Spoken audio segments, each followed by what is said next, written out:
Good afternoon, everybody, and welcome to another exciting episode of Wirecast Live. I'm Andrew Haley. I'm your host for today, and this is episode 18, the Wirecast Gear Out of the Box episode. This is our unveiling of our newest, latest, and greatest product, the Wirecast Gear all-in-one live streaming turnkey system.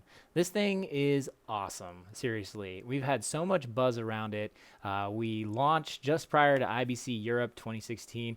This was it was a huge response. Everybody was really excited about this. It actually won a Best in Show award there. I mean, just a ton of excitement and great reception so far, and we're really excited about that because it's been a long time coming. The Wirecast Gear is something that we've had wanted to build for quite some time, and we finally brought on somebody who really could take that home, Mr. Ken Bell, who's been building turnkey systems for the last 20 years. He really knows his stuff, and I'd like to say this is his pièce de résistance.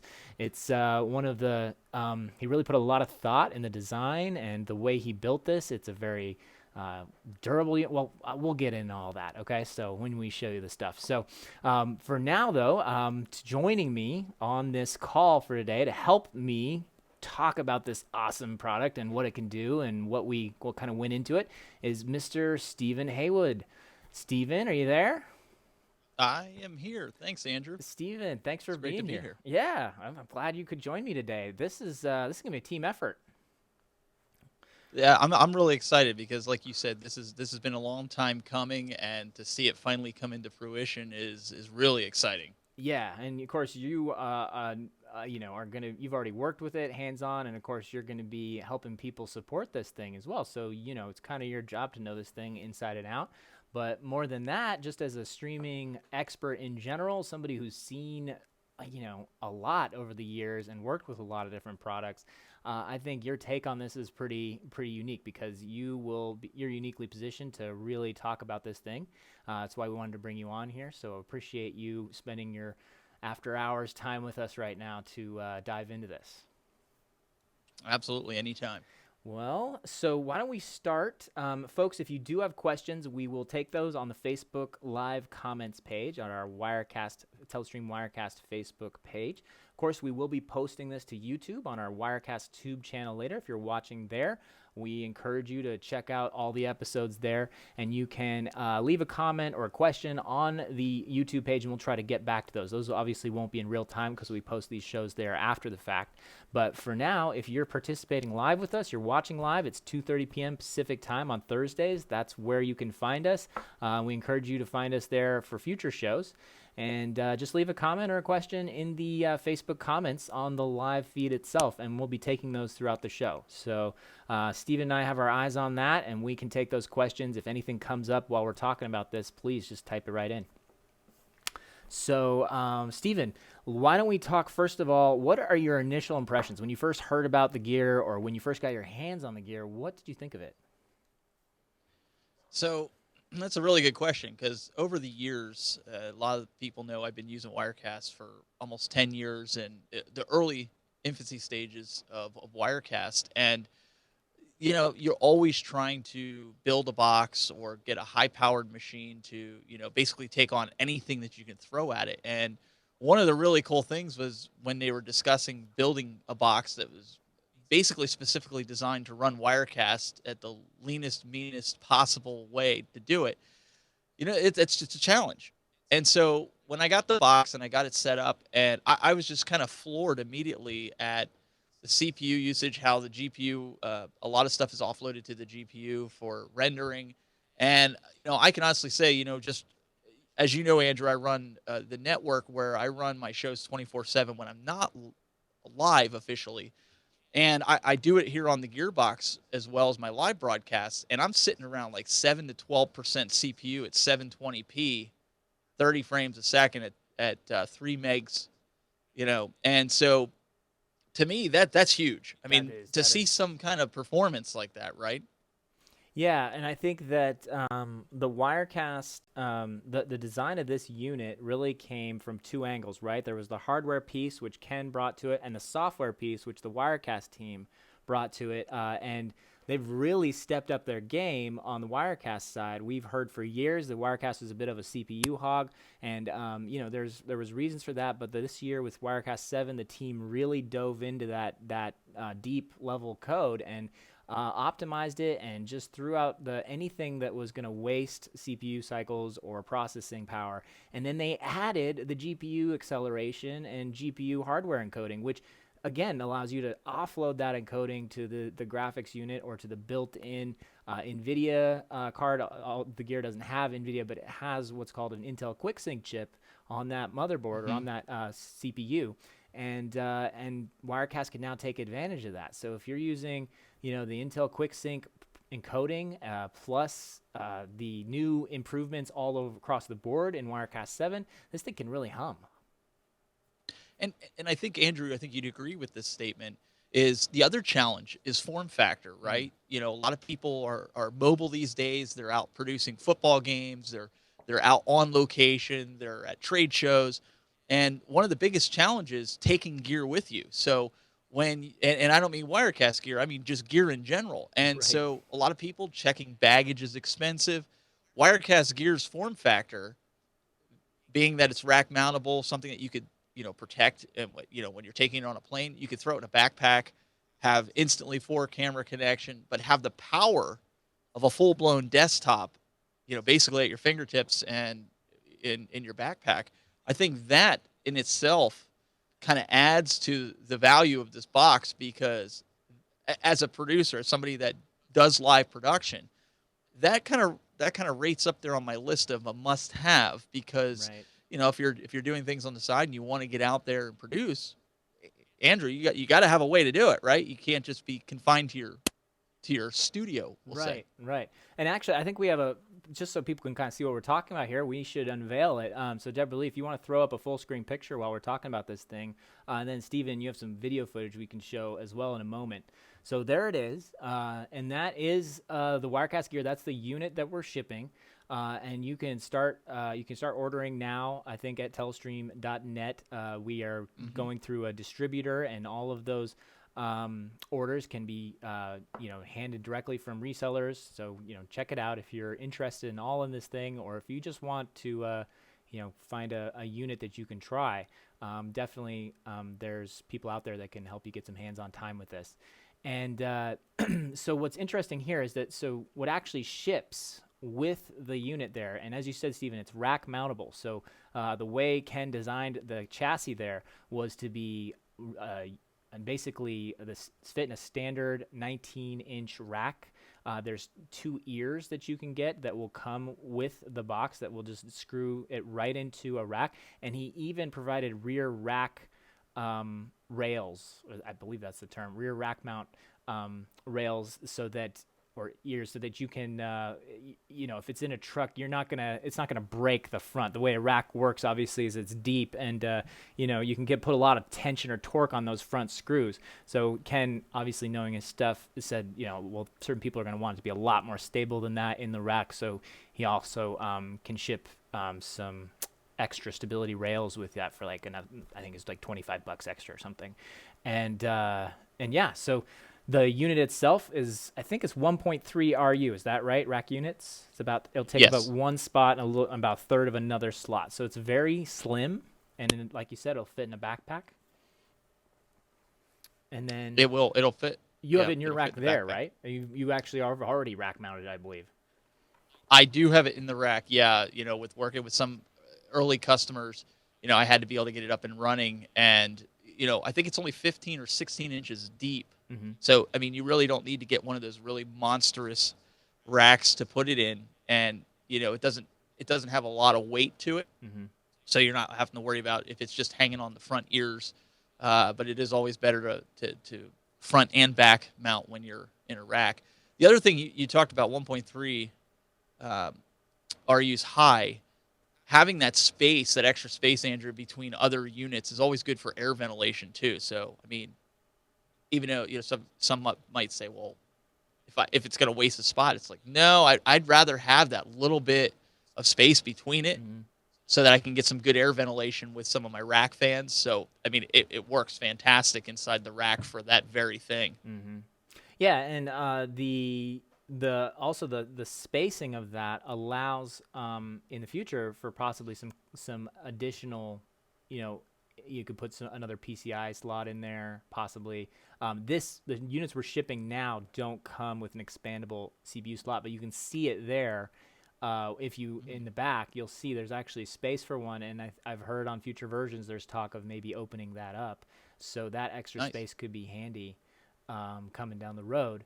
Additionally, so Deborah, we want to show that picture again. I just wanted to show people what's actually shipping here. The unit itself there doesn't have to be rack mounted, right? It could just sit on your desktop like you see in the photo there. And we chose specifically not to ship screens with this thing, right? We figured that you could choose your own screen, whether you're hooking up an iPad, you know, with or a USB monitor. You know, we figured, why the heck would we charge extra shipping and all that for a screen? You can decide whatever monitors you want to use, you know, HDMI, DVI, whatever you need out the back. So that was a purposeful decision. A lot of turnkeys you'll see out there purposely include a screen and upcharge you for it. And sometimes you're locked into that screen. The nice thing here is that you, depending on where you are, you may want a different type of screen. You may want a big one for your home desktop or studio setup. You may want a smaller, more portable one for a mobile or sports setup, right? Right. And in case of my studio, like I use TVs because it's a lot cheaper than going out and, you know, buying all these monitors. You can find cheap TVs. So it's great that I can add my own monitors to it and have it connect simply. And I mean, setup was piece of cake. I mean, it was in and out, you know. Easy. Good. Well, very easy. It comes in 3 models, right? So we're shipping 3 versions of the gear. And actually, if you head over, I think I'll pull it up on my desktop here. You can see this is just at telestream.net. And I just went to the main page. You'll see it. Actually, hold on. I'm going to scroll back here. I'm going to just go back to the main page rather than go back through all my browser history here.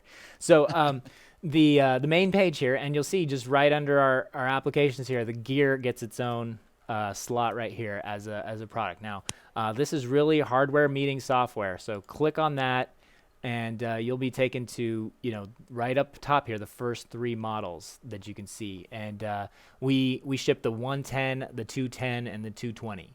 And you can see the differences there. But the main difference really, it comes down to the type of capture card. So you've got the HDMI, 4 HDMI on the far right with the 110. So if it's a quad HDMI card, it'll do 4 HDMI cameras right in. That's perfect for people running HDMI cameras at their particular location or on their live event shoots.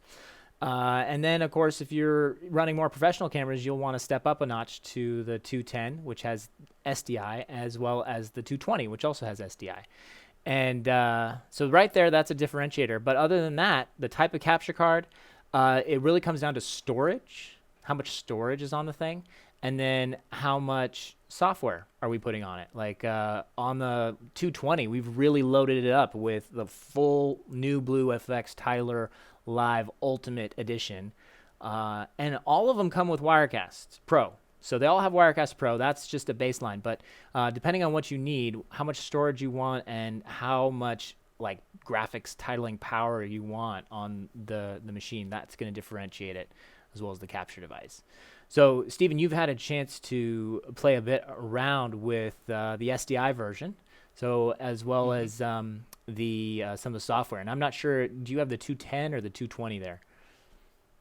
I have the 210, I believe, is the one that I have. Okay.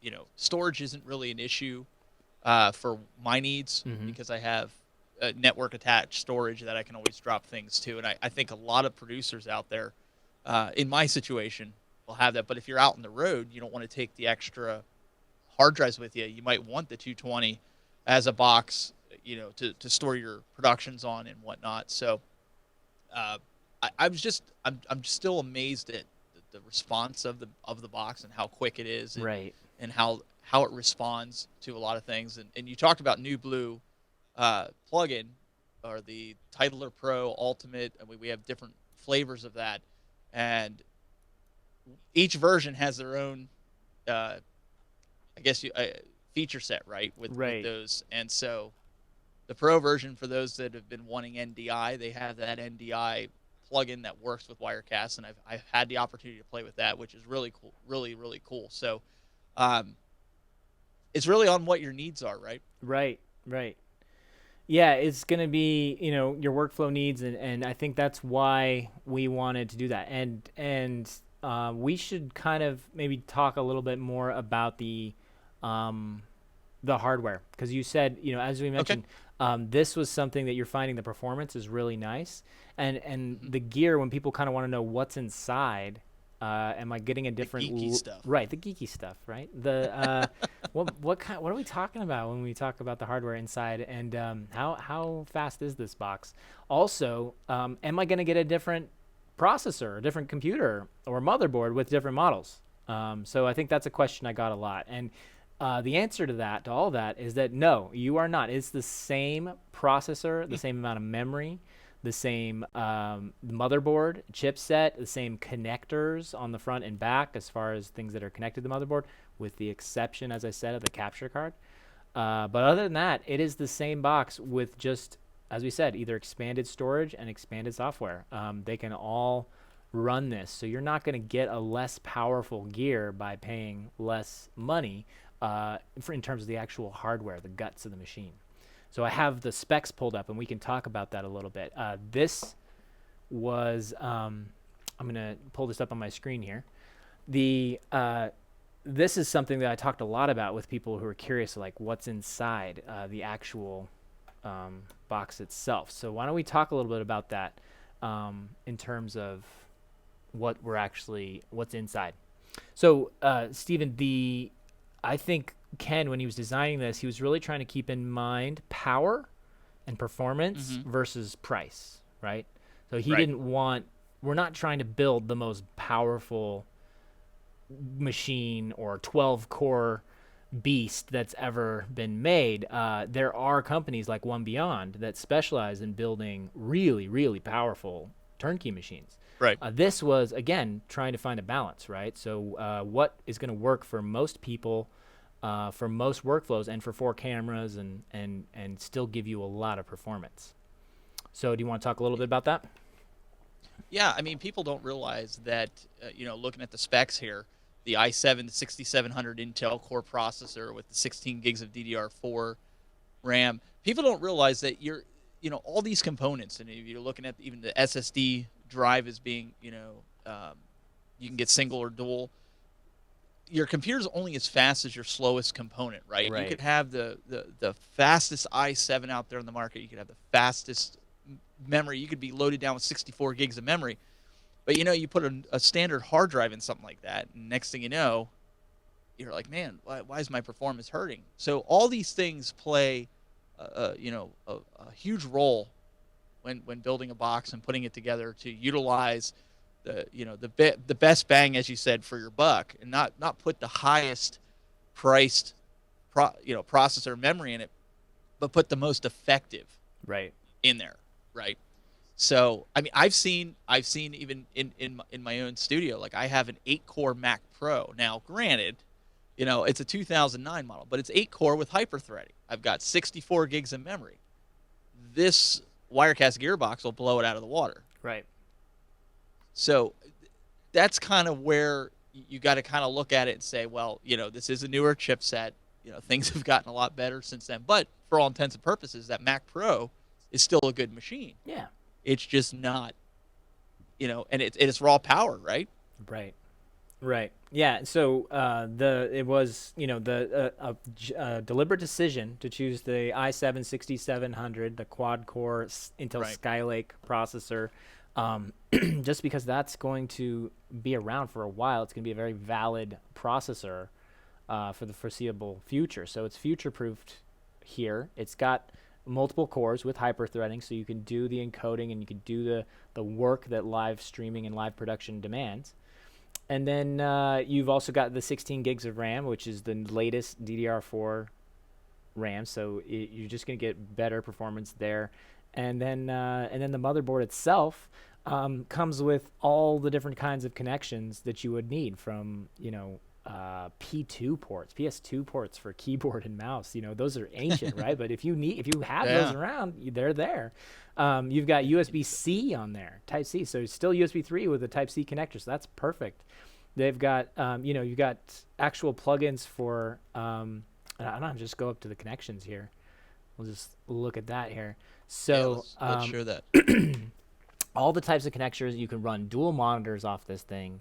You've got Wi-Fi jacks for better reception if you need that wireless connectivity or reception. 2 Ethernet ports. You and I were talking about this yesterday. I love that feature. I love the fact that you get 2 Ethernet ports. That can be really handy. And you were telling me a situation you were using it the other day. Yeah, we could elaborate that on when you get through the showing the ports here. Sure. I think that might be some valuable information. Yeah. So and then what else to show? They've got, I think, 6 USB 3 ports, and then a number of audio jacks and inputs and outputs as well. So you've got line and in. The new USB Type C. Mm-hmm. That's what I was saying. It's got USB Type C connection. Yep. So that's a great. That's going to be useful for any of the newer types of USB devices that you need to plug in easily to that. So pretty great. And then on the front, there's a few more USB ports, I believe, and then I think a headphone and maybe a line-in jack on the front as well. Right. So yeah, why don't you talk real quick about dual Ethernet? Why was that handy for you? So I've reviewed a lot of turnkey solutions over the last almost 10 years, and I've seen a lot of them only come with a single Ethernet, and a lot of people go, well, that's no big deal. I just need to connect, to one network. Well, the way I'm set up here in my studio, I actually have 2 internet connections because of the location where I live. I can't get fiber and I can't get fast speed, so I have one connection that has 50 down, 5 up from Time Warner, and then I have another connection that has 30 down and 5 up. So I use different Wi-Fi adapters and hardline adapters so I can network all the computers together so they all talk to each other. But I'm using specific internet on specific computers using the Ethernet ports. So what I did with Gear is I took my 50 down, 5 up connection, connected it to Ethernet port 1 on the Gearbox, and I took my 30 down, 5 up connection and connected it to port number 2. Well, why is that important? For me, I can now use one box to not only do my show, but I can disable and enable whatever Ethernet port that I want to use whatever bandwidth that I want for my reruns. Right. So normally my rerun show uses my Skype bandwidth. So right now, Andrew and I are talking on Skype. I'm using a specific internet that is separate from my house internet, so my kids and my wife could be on Netflix, and it's not going to affect anything that we're doing. It's designated. So when I run my reruns, I don't want what my kids are doing downstairs to affect any of my rerun bandwidth. So I therefore connected it to that. And just by simply, Andrew, making shortcuts on my desktop, I can enable and disable whatever Ethernet port I want to use for whenever I'm broadcasting. So for those that have studios and those that are in areas that you might need that's an interesting workflow that may work for you in that area. Because for me, that's fantastic, being able to do everything on one machine but using the 2 separate internets. That just makes my job that much easier. Right. Yeah, I think that's a huge one, and that's just one of those little features that it's got that I think people are going to find really handy.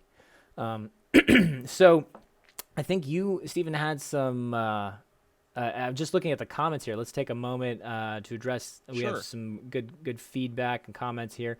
Rob Munzing, he's a regular here, and we've had a webinar with him before. He's saying that the form factor for him as a sports broadcaster is a really big deal. And I also want to mention not just form factor on that, but durability. So that was the other thing that was in mind with this. I like to say, and Ken, I learned this from Ken, he designed the box, that the only moving part on this box is the fan, and that you're not going to really hurt the fan by banging around. Now, I'm not saying throw this at the floor and run over with You shouldn't your do that with car. any gear. Exactly, but you can be a little rough on this thing, and it's not going to hurt it. You're not going to de-seat your hard drive, or your spindle or anything like that. That they are SSD based drives, and they are meant to be it's meant to be thrown in a backpack and unpacked and moved around, and you shouldn't hurt anything on this box. So it's got a lot of durability as well, and Ken had that in mind when he built the thing. So that's another very useful feature for anybody, and particularly you guys like Rob here, who's a sports broadcaster. And Right. let's see what else. We have another comment here or actually a question from Mark. And he's wondering, when will Wirecast support closed captioning, embedded closed captioning? That's a good question. At this time, we actually had some more conversations about it at IBC. I was talking with our captioning team and things like that. So I still don't have a firm date for you, but it's definitely still something that's on our radar and we're aware of. So I would not say it's never coming. I think there's definitely some conversations happening about it. So no firm dates for you yet, but hopefully keep your fingers crossed. We will get that at some point. What else? On Wirecast he's just saying, Michael Packer's saying the Wirecast holiday must be over because we took such a long break between our last show. So we had so many, we had IBC, we had WFX, we had a number of different shows. I got sick. And you got sick. Yeah, you're supposed to do this. I was supposed to do it, I think, last week or the week before and talk 15th. about gear. Yep, while I was out. But except I couldn't talk. I couldn't even talk. do my own shows. You can even hear I'm a little froggy right now. I was going to say, you sound a little froggy. Yeah, the seasonal the bugs are going around right now. You know what else we should talk about, too, with this, and this is important, at least for producers, is what kind of support people are going to get from Absolutely. this. I mean, that is kind of the role that I take in this, but, this is the benefit. I think a lot of people want to know, well, I can just build a PC or I can go buy a Mac. But this is the type of thing that Telestream really shines with, and that's the support level. You're getting people that are using the box daily. They're in the industry. They know what to look for. They know how to help you.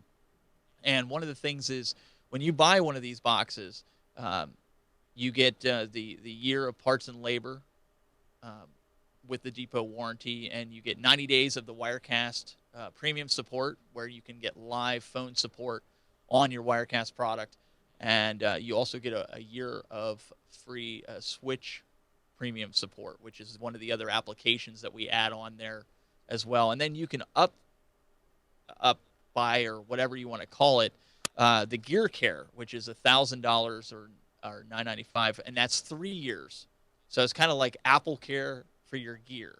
So those are familiar with Apple Care. So, which I think is phenomenal, right, Andrew? Because I mean, you don't want to be out there in the field and heaven forbid something dies and there's nothing you can do. Right. Now you can get a hold of us and we can get you up and running. Yeah, I mean, the Gear Care thing is great because, let's say for whatever reason something happens, you spill a bunch of coffee on the box or whatever, and it doesn't work, and you need a unit as soon as possible. So I think with the Gear Care program, we will overnight you a new box that's ready to go the minute you unpack it, and you just ship us your old unit, and we will fix it up for you, make sure everything's working, and get you back up and running. And so you lose very little time if this thing goes down on you and you want to be covered, because live event producers can't afford to be without their gear when they need it, and literally pun intended. And so we're aware of that. I knew you were kind of kidding about the coffee, but a true story. Yeah. My mother-in-law actually did that. She actually spilled, not on the gear. She did that on her own laptop. Oh no. Yeah, no. We wouldn't be here today. She actually spilled it on her laptop, and we had to take out the motherboard and the keyboard and all that stuff. So it happens. Stuff happens. It's no joke. So, with things like that, we also want to specify. I know there's a lot of gearheads probably watching this show and geeks. Wirecast Gear does have non-customer serviceable parts. So you definitely want to take advantage of, if something goes wrong, get in touch with us so we can get you back up and running, as Andrew said, because that will void your warranty. You don't want to do that. Right. Kind of Right. keep it with us. Yeah. So you've got, and then I think you also get free software, support and maintenance as well with that. So it's, it's pretty cool. I think one of the things, as you mentioned, that Telestream is pretty well known for is that there's a team behind the software. You're not just buying some guy's solution from his garage, and and when you call, he's either his home message machine or his sister on the phone, and you're not necessarily going to you can't necessarily rely that there's going to be around that they can cover that kind of clock help. If they have a large customer base, you may get neglected or something like that. So we pride ourselves on that. That's one of our value add options here. We really try to bring that to the table for all of our products, including the gear. So I think it's time. Why don't we see it live? You have some footage here that you shot in your home studio there. I would love to see it because all of our units, true story. Stephen, I didn't just bring you on here because you happen to have gear on hand, and all mine are at trade shows right now. Honestly, but that is a bonus. You actually do have one right now, and we would love to see it. I think you have some footage for us. Awesome, yeah. So I can pull this on here. This is this is the gear in all its glory, and that's the only spin chair I had, so I put it on there. But there you can see. You can see we've got the two USB 3 ports in the in and outs, which is really cool. You've got the ears on there that you talked about. Yep. And so there's the rear mount rack rail ins. So what I'm going to do is I'm going to take you to showing the back here. Okay. And you got power. You got exhaust there. You got the PS2 port. It's nice. And it doesn't throw a lot of heat off. Like a lot of people, that's another big thing when you're buying a turnkey solution like this is heat and fan noise. It's a really quiet box. Right. Very That's quiet. A big one. So this is a good story. So that fan in there, there's only like one company in the world that makes this fan. And we specifically contracted with them because we tested a bunch of different fans, and this was the quietest one, bar none. And it's a great German company, and this thing works. It's not like quiet. It keeps the thing like super cool. And they were running this thing in like doing the bake test, right? Running it at 900, 100% CPU in like 90 degree or 100 degree oven or kind of thing. And it was impressive how cool this thing kept and for how long. It really passed the bake test with flying colors. So it's not gonna throw off a lot of heat, and it's gonna be quiet. That's a big deal. And here's something that you guys can attest to, the audience, those that know my studio's in an attic, and of course I've got it insulated. But when I got gear a couple weeks ago, we had that spell, the last kick of summer, where we had a couple days where it was 95 degrees. Even with two air conditioners on here in the studio, I was still getting up to almost 85, 90 degrees with all the gear, the lights, and everything like that. Yeah. And I was like, how's this going to fare inside of already heated rack mount? How's it going to work? It worked like a champ. I've had issues with some other products that worked as encoding machines and switching machines and had them overheat. I can honestly say I did not have that problem with gear, and I bet you it probably got in the upwards of inside the rack with the heat in here. It was probably 150 degrees. Wow. With everything. I mean, it was warm. Yeah. So I can attest it's still running. I mean, I've had this thing running. I think the clock on there says 190 hours in Wirecast. So it's been running nonstop, and I'm pretty impressed with it. It's crushing it. All right. Well, trying. So that's good. This is good. So that's the kind of stuff we want to let people know about. That's why we do this. Martin, can you ask a question? Of course, Martin. Please type in your questions. We're looking at the comments here, so feel free. So I think, Stephen, I mean, that more or less covers it, unless people have specific questions about the unit or what is involved with it. But please type those in. Let me just type back to you Let's here. touch on something else though, real quick, while they're putting some questions on. So we mentioned that this has either 4 HDMI or 4 HD SDI. What we didn't mention is one of the plus sides that Wirecast has is you're not only limited to those 4 inputs. Right. So you can add your webcams, you can add your USB 3 capture devices, and give yourself some more inputs in this box, and really push the limits with this box, and make yourself have a full high end monster production, right? Right. Network IP cameras. You The could whole pick nine. up a couple, PTZ optics and just coming right through the USB 3 or over the network. And I mean, and the software is where this really takes off, because this is a full Windows 10 desktop PC. It's not like some proprietary box where you can't mess with the software. No, this is just this is Wirecast running on a Windows 10, and you could turn this into a full media production unit. You could load up Photoshop on there, or After Effects, or Final Cut. Well, not Final Cut on Windows, but Adobe Premiere or something like that. Adobe do Premiere. all your editing. Your graphics editing in addition to your live video production. So you should treat this thing like a computer as well. So and use it that way. If you're not live streaming with it, it shouldn't be sitting on a shelf somewhere. You should be using it, right? Get out there and get your value out of buying a nice computer like this. And then, as you say, you could bring in other inputs. And what's nice about this too is you can ISO record on this thing. We did tests with this card and this unit to using Wirecast's new ISO recording feature in the Pro version, and you can be running individual camera recordings of each camera coming in to the capture card. Now, of course, can you push this thing beyond its capabilities? Of course. We don't set your limits for you. We just put the hardware and the software together, and it's up to you what you can or want to do with it. Now, of course, if you want to go above and beyond and be recording 6 ISOs and doing 3 replays and streaming to 4 destinations, I mean, you're going to overload this thing. You need a different machine. But for people who just need something that works in most environments and is going to perform very nicely for almost everything you ask it to do, this is a great all-in-one solution. Absolutely.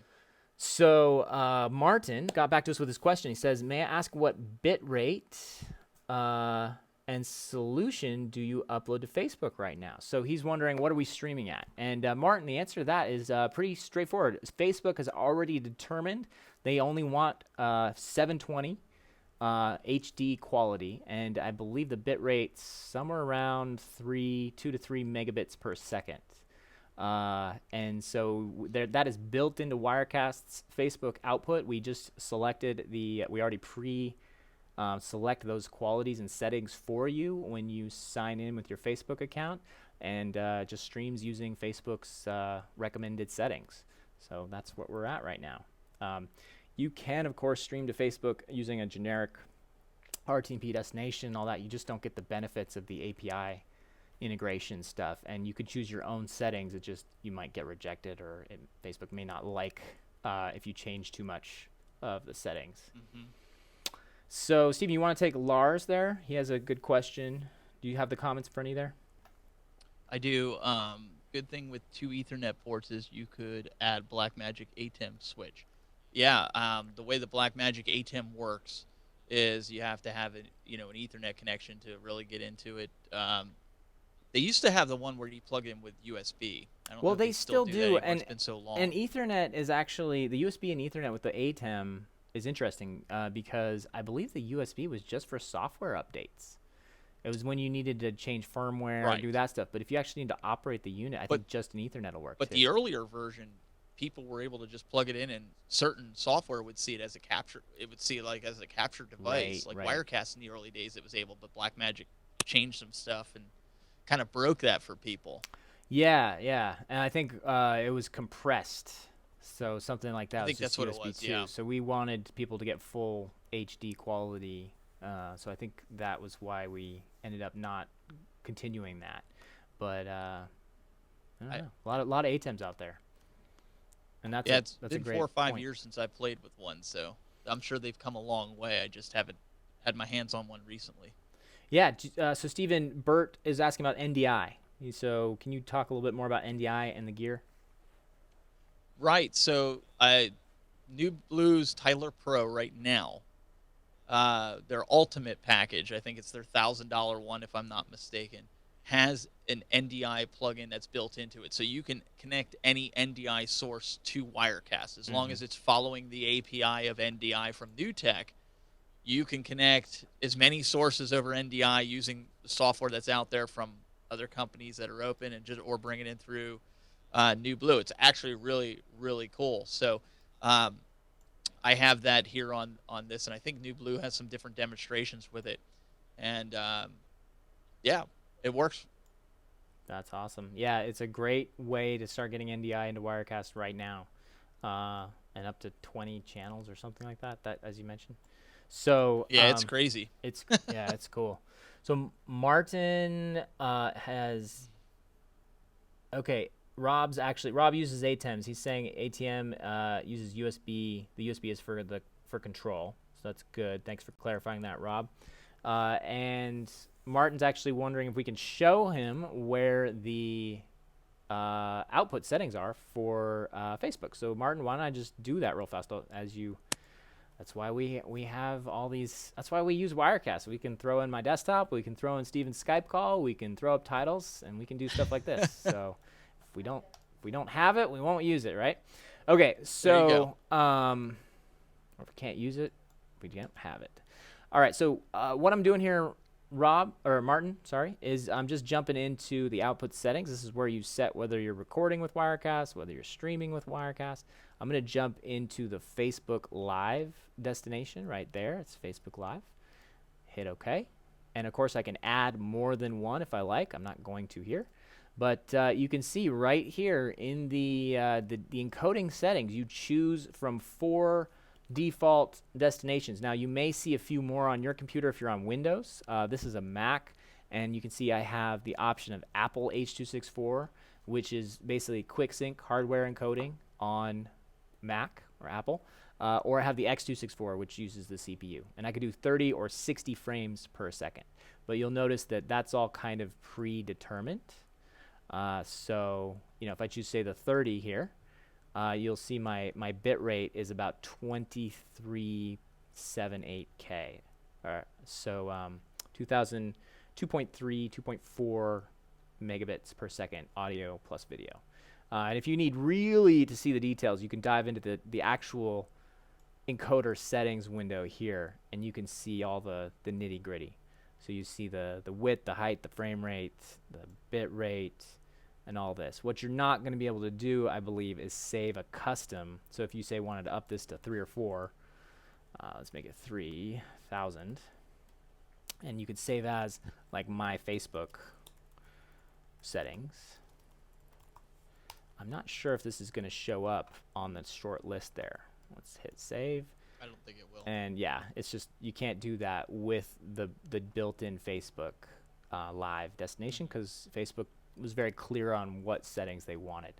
Now, if you need to get around that, you can, of course, go and stream to Facebook just as if it was a generic RTMP destination. If you fill out all this stuff manually, then, of course, you can choose whatever you want. There's my favorite Facebook settings. There's all these other different settings. But, of course, you're not going to get that nice API stuff. You're not going to be able to, choose which. It's going to be harder to choose your profile, your group. It's going to be harder to set your location, all that stuff. You can't really. So there's a trade-off for that. And, of course, Facebook may not like the stream you're sending them anyway. If you try to send them a 1080, they might just, refuse to accept it. So that, hopefully, Martin, is what you were asking. And if you have more questions, just reach out to us at telestream.net and ask your questions there. Our sales and support teams are awesome. They can help you. Lars is asking, will H.265 be a thing soon? What do you think, Stephen? Will H.265 be a thing? H.265 has been kicked around for the last couple of years, and the problem is having systems that can render it. That seems to be the complexity right now with it. So mean, if there's a way that they can make it happen, I would say, we'll see it. But right now, there's not a lot, of people that can actually function with that, right? Yeah, I mean, it's kind of I don't want to say. I mean, I think that the encoding format H.265, HEVC, I think that just got officially standardized like not even that long ago. So they were still arguing on the details of what H.265 really even meant. It took them, what, 2 or 3 years just to like make it that. There was like royalties going on and formats and all that stuff. Yeah. And now that they've set the standard, they're still waiting for processors to be able to, be wide enough spread that can handle it. H.265 is like, so if H.264, I like to think of it like good video quality is kind of like a juggler on a unicycle. Your CPU has to be, or your computer processor, or whatever's doing the processing that signal, has to make all these decisions really fast. It has to go, okay, do I drop that color? Do I increase that? How do I, okay, where, it's looking at all these frames coming in, and it's deciding how to make the best possible quality at the lowest amount of data. So it's throwing out as much as it can while still preserving a good looking image. And in order to do that, it's like making doing a really complicated math program on the fly, like while you're on like a, like I say, unicycle juggling. So if H.264 is a juggler on a unicycle trying to juggle 5 balls in the air, H.265 is that same unicycle juggler with 5 balls, but also his hair's on fire and he's on a tightrope.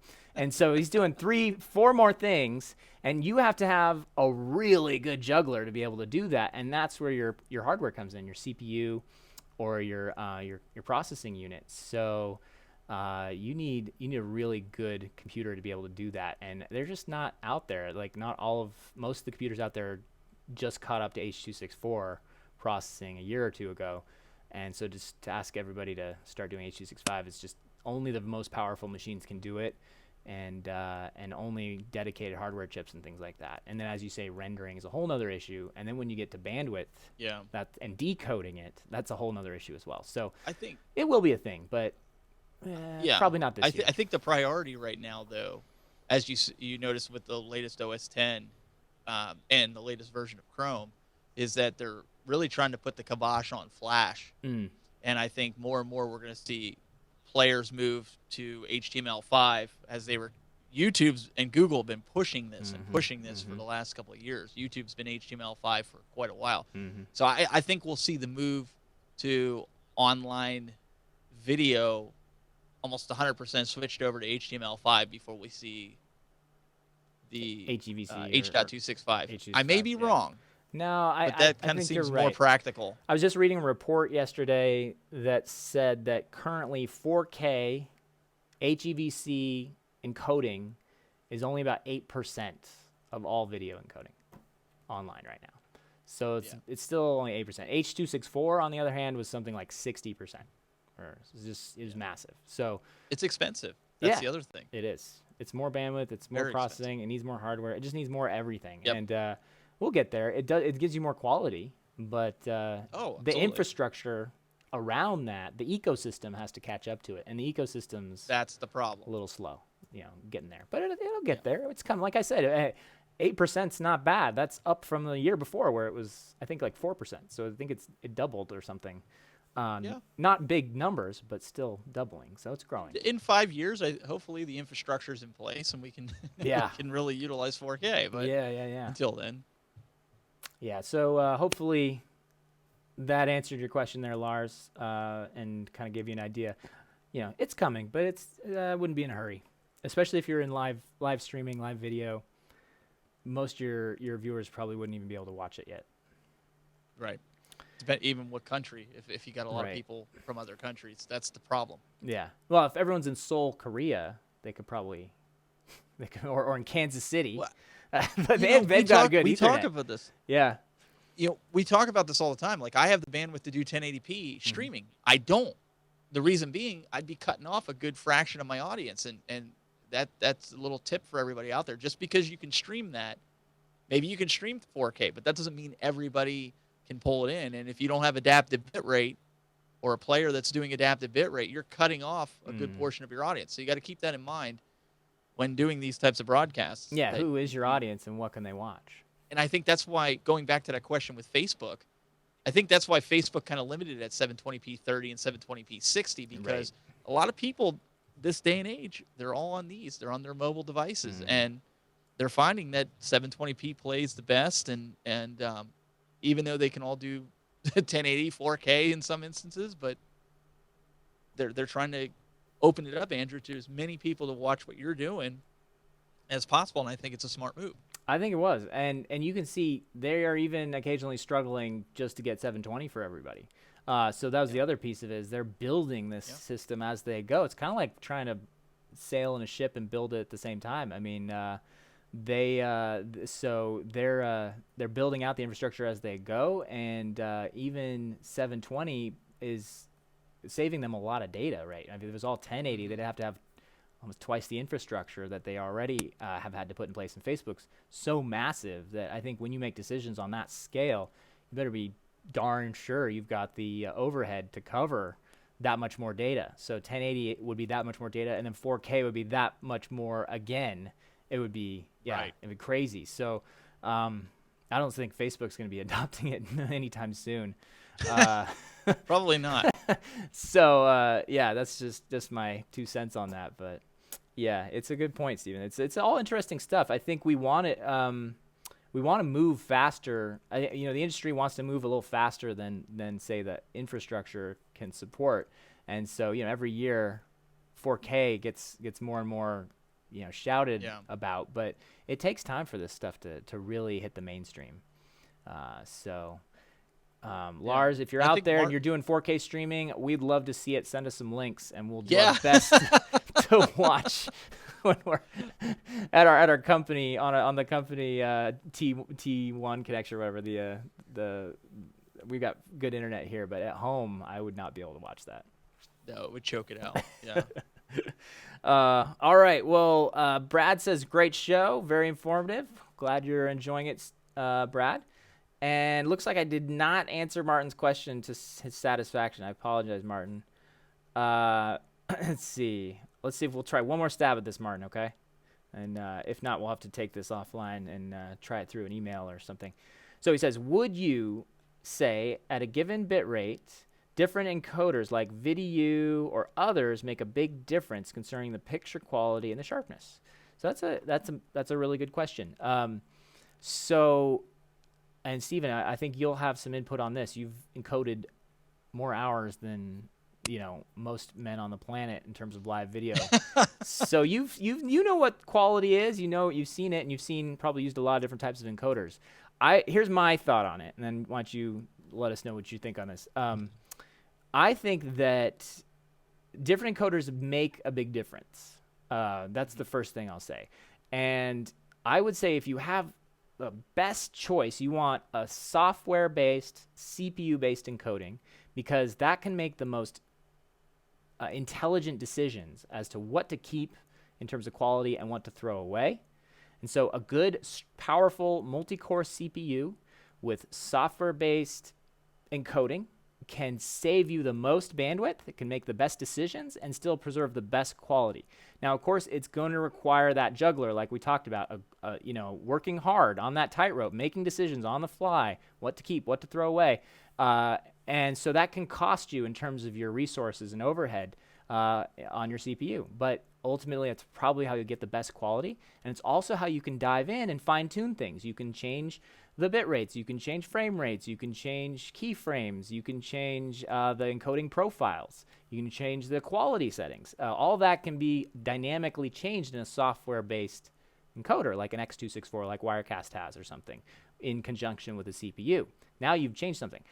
On the other hand, a hardware-based encoder, something that's just going through a chip, that chip is pre-configured. There's not much you can change. That silicone, those connections have been drawn. That's how the data gets routed. That's how it makes decisions. And it's kind of just a dumb encoder.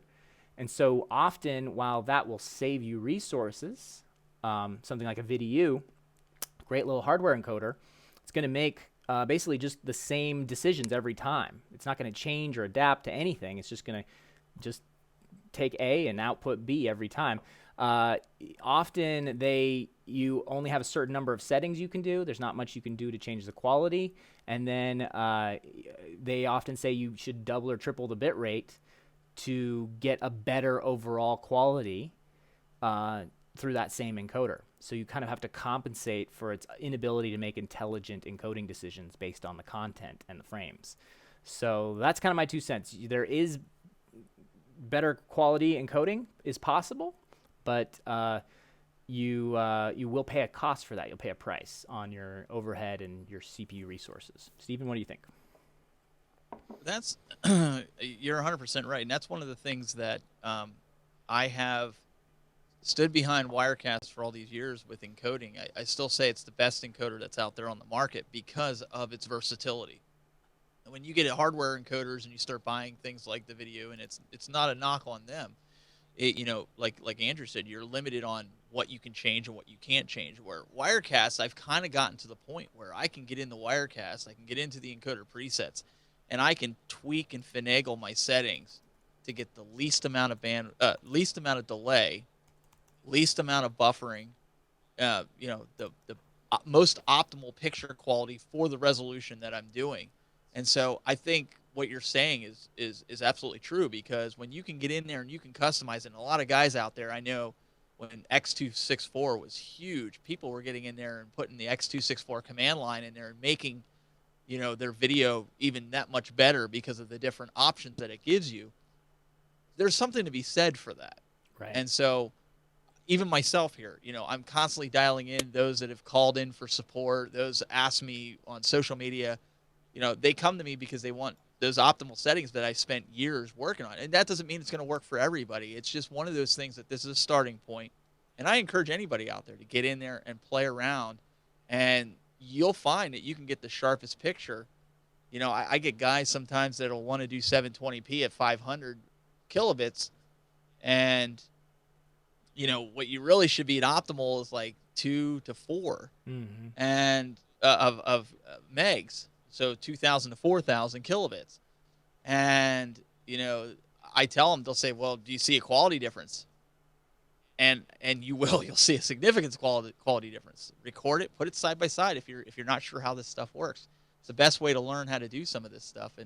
And Andrew, I think getting into Wirecast and understanding the encoder presets, understanding what they do, is going to give you that much better picture quality, because you're going to learn how to fine tune and tweak your encoder to give you the best response, where you're not going to necessarily be able to do that with a hardware based encoder.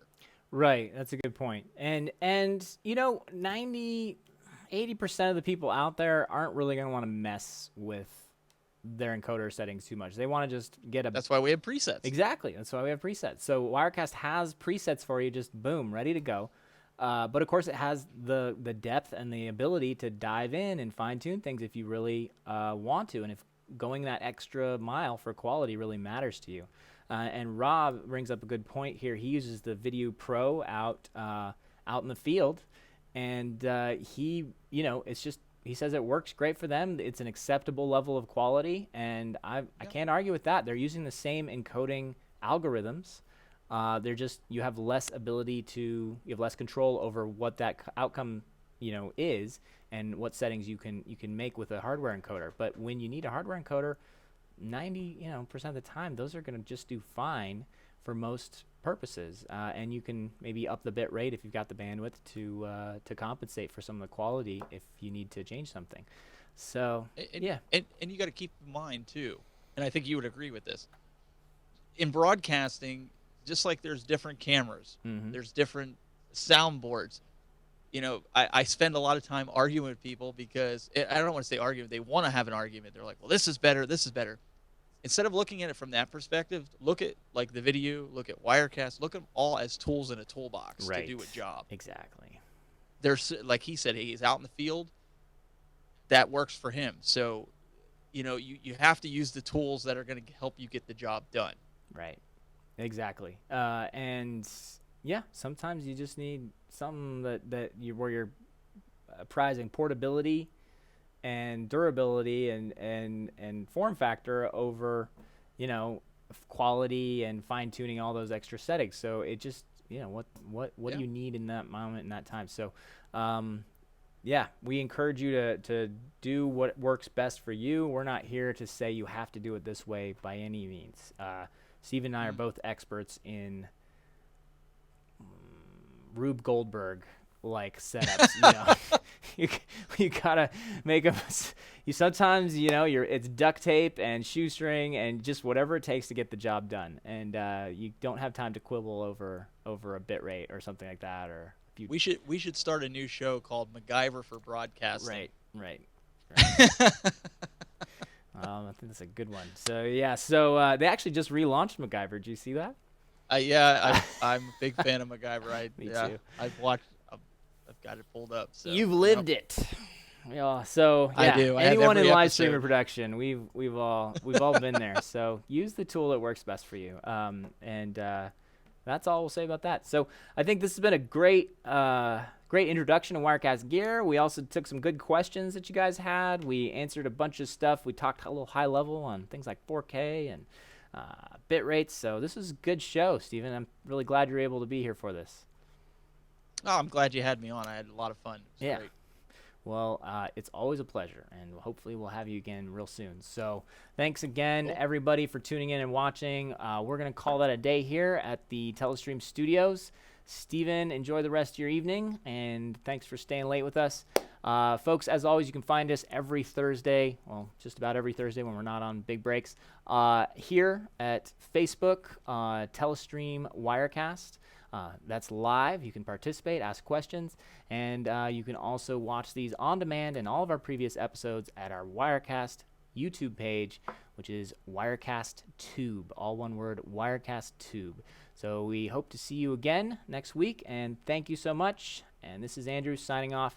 Keep streaming and keep watching. Take care.